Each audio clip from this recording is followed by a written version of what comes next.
आज हम पाइथन का फाउंडेशन टॉपिक पढ़ने वाले हैं। पाइथन सिंटैक्स, ये टॉपिक ऑलमोस्ट हर कॉलेज पेपर में डायरेक्ट एंड इनडायरेक्ट आता ही आता है।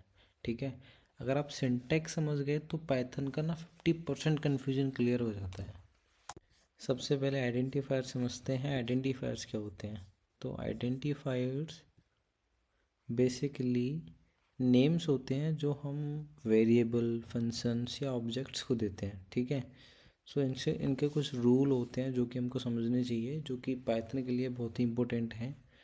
तो पहला है कि आइडेंटिफायर्स लेटर या अंडरस्कोर से स्टार्ट नहीं होनी चाहिए। जैसे कि ये अंडरस्कोर बीच में आ रहा है, ठीक है, तो ये पहले नहीं आना चाहिए कि पहले आ गया तो ये वैलिड हो जाएगा। तो आइडेंटिफायर जो है, जो भी हमारा लेटर या अंडरस्कोर से स्टार्ट नहीं होने चाहिए। नंबर्स यूज़ हो सकते हैं बट स्टार्ट में नहीं यूज़ हो सकते। जैसे कि नंबर्स यहाँ पे स्टार्ट में यूज़ हुआ है 1, तो ये इनवैलिड है, ये इनवैलिड आइडेंटिफायर है। अगर यहाँ पे भी होता तो इनवैलिड था। ओके, तो यहाँ पे नहीं है तो जो ये वैलिड है। तो ऐसे ही जैसे क्लासेस में स्टूडेंट्स 1, यहाँ पे 1 जो है इंटीजर जो है वो बाद में आया है स्टूडेंट के बाद, तो ये एक वैलिड आइडेंटिफायर है। कोई भी हम स्पेशल कैरेक्टर यूज़ नहीं करते हैं। तो अब हम देखते हैं इसके कुछ एग्जांपल। जैसे कि यहाँ पे वैलिड और इनवैलिड करके मैंने बनाया हुआ है। तो जैसे एज इक्वल टू 20, ये एक वैलिड आइडेंटिफायर है। आगे यहाँ पे अंडरस्कोर है, ये भी एक वैलिड है, इसलिए कुछ कोई एरर नहीं दिखा रहा है। ठीक है, लेकिन अगर देखोगे तो इनवैलिड, जैसे 2 इंटीजर आगे आ गया, माइनस बीच में लगा दिया और स्पेस दे दिया, अगर इसको हटाओगे तब ये सही होगा। अंडरस्कोर दोगे तब जाके ये सही होगा। इसमें भी अंडरस्कोर, इसको 2 को हटा देंगे तब वो सही होगा। तो ये हमारे सारे आइडेंटिफायर्स होते हैं जो हमको बताते हैं कि हमको कैसे चीज़ों को पाइथन में लिखना है। क्योंकि पाइथन के कुछ सिंटैक्स रूल होते हैं, अगर वो ही हम नहीं समझेंगे तो फिर वो काम नहीं करेगा। ओके, सो आइडेंटिफायर्स बेसिकली आपको समझ में आ गया होगा। ये 2-3 होते हैं, ज़्यादा उसमें घुसने की ज़रूरत नहीं है कि हाँ भाई पूरा मैं पढ़ के जाऊँगा पेपर में ये करूँगा।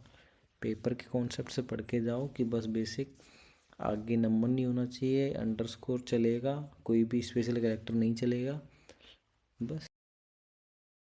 सो नेक्स्ट टॉपिक है हमारा कीवर्ड। सो कीवर्ड वो स्पेशल वर्ड होते हैं जो पाइथन ऑलरेडी यूज़ करता है। जैसे कि इफ, एल्स, फॉर, ये हो गया कंडीशन वाले हैं ये सारे। ये loop, for loop, while loop, ये क्लास, फंक्शन, डेफ, रिटर्न जब कोई भी फंक्शन रिटर्न करता है, ट्रू फॉल्स जब चीज़ें ट्रू फॉल्स होती हैं। तो ये कुछ स्पेशल वर्ड हैं जो कि पाइथन पहले से ही यूज़ करता है। ठीक है, जैसे कि ये एग्जांपल है, यहाँ पे डेफ इक्वल टू 5 है, तो डेफ हम वेरिएबल यूज़ नहीं कर सकते। ये एरर दिखा भी रहा है कि expected function name after def. Okay, so view problem करेंगे तो देखो नेम आफ्टर डेफ, अगर हम इसको कुछ और कर देते हैं डेफ 1, तो ये हो गया सही। तो डेफ 1 यानी कि वो है जो कि वो यूज़ नहीं कर रहा है। एंड ये देखो ये हमको दिखा भी रहा है कि आप अगर सभी को 1-1 लगा दोगे तो ये सही हो जाएगा। लेकिन हम चेक करते हैं इसको, तो क्लास के अंदर अगर एक ऐसा हटा देंगे तो हो जाएगा, रिटर्न में से कुछ भी हटा देंगे तो वो हो जाएगा। ठीक है, तो यहाँ पे पहले क्या था कि ये जो हमारा कोड था वो उन वर्ड को यूज़ कर रहा था जो कि पहले हमारे कीवर्ड में, जैसे कि डेफ हो गया, क्लास हो गया, इफ़ हो गया, या जो भी हैं। एंड हमने क्या किया, हमने उन वर्ड को चेंज किया और उनमें कुछ कुछ अलग वैल्यू असाइन की, जिससे कि हमारा कोड सही हो गया। अब देखेंगे हम इंडेंटेशन, जो कि पाइथन का सबसे इम्पोर्टेंट टॉपिक है। तो पाइथन में कोड ना, उसके जो भी कोड का जो ब्लॉक होता है वो टैब और स्पेस से डिसाइड होता है। कि जैसे कि ये इफ़ वाले का ये एक ब्लॉक है इफ़ कंडीशन का, तो इफ़ के अंदर क्या चीज़ है वो कैसे पता चलेगा, विद दिस स्पेस। ओके, अगर ये नहीं होगा, जैसे कि इस एरर में यहाँ पर कोई स्पेस नहीं है, ये इफ़ के नीचे सीधे प्रिंट स्टेटमेंट है, तो ये एरर दे रहा है। ठीक है, तो टैब और स्पेस से पता चलता है कि कोड का फ्लो क्या है, कोड का ब्लॉक क्या है। ब्लॉक मतलब कि ये जो कंडीशन है इस ये कहाँ तक चलेगी। ठीक है, तो इसका एक एग्जांपल देखते हैं। जैसे कि ये एक फंक्शन है ग्रीट करके, तो इसमें कुछ प्रिंट स्टेटमेंट हैं, तो लेकिन इस वाले में कोई एरर नहीं, कोई इसमें भी नहीं, इसमें भी नहीं, लेकिन इसमें एरर दिखा रहा है। तो एरर क्या है? अनएक्सपेक्टेड इंडेंटेशन, एक अनएक्सपेक्टेड इंडेंटेशन। ठीक है, तो इसको अगर हम यहाँ से हटा देंगे तो ये सही हो जाएगा। तो आपको जब भी आप कोड लिख रहे हो, be careful while writing your code.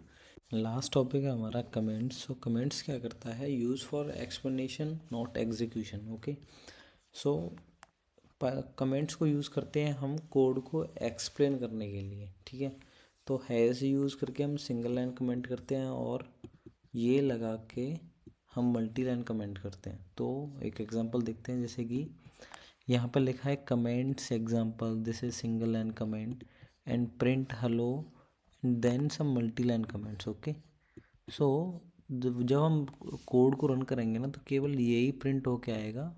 ये जो हैज़ के बाद कुछ लिखा हुआ है और ये लिखा हुआ है, ये एक प्रिंट होके नहीं आएगा।